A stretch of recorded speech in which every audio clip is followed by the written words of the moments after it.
So, ang status nito na e-bike na to ay sira yung throttle niya. Dahil pagtusok mo sa green, may na-receive siya na 3 volts agad.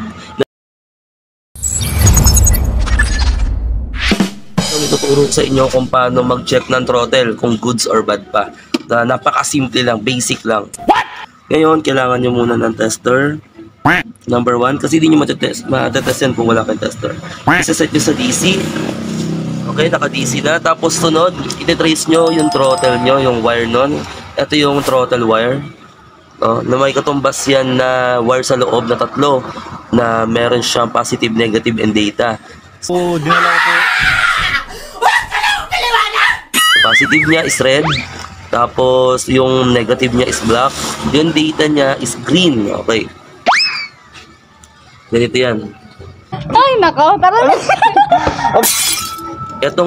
Etong red na to, pagdating dito kasi sa harness, white.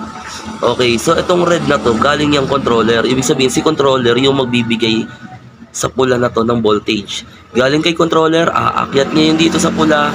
Pupunta ngayon yan dito kaya sa pyesa ng ng throttle. Okay. Ang voltage nito ay 4 volts o 4 point something yung red. No, kapag tinusukan mo kasi ng tester yan dito sa butas na lang, huwag mo natanggalin yung seal.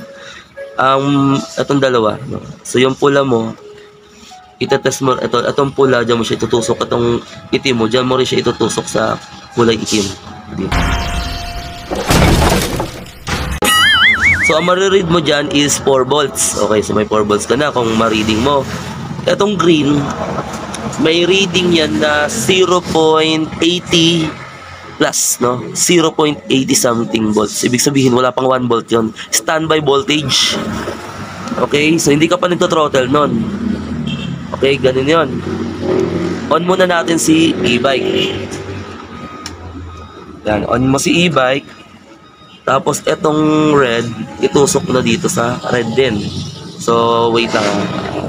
Tusok ko muna itong dalawa. Okay, natusok ko na. Naka-on na rin si e-bike. Dapat may ma-reading tayo dito na mga 4 volts something. Ito na. Okay, dahil nakatusok na siya, meron tayo na-receive na 4.3 volts. Good. Ibig sabihin, si controller nyo doon sa baba. Si controller nyo. Sige, para makita nyo yung controller. Ito. Ayun si controller. Yan. So, ibig sabihin, may binigay siya, naglabas siya ng 4.3 volts. Binigyan niya yung throttle. So, goods yun pag ganon. May nangyayari na. Ang tanong, okay, etong pula mo, ililipat mo naman dito sa green. So, dapat may ma-reading ka naman dyan na 0.80 something, no? Pag wala kang na-reading na ganon, 0 o kaya naman mataas pa doon, ibig sabihin, sira na yung throttle mo. Okay, so ililipat natin. Ito. So, ililipat natin dito sa green. Yan. So, nalipat na natin. So, tingnan natin kung anong reading. Dapat 0.80 volts lang, ha.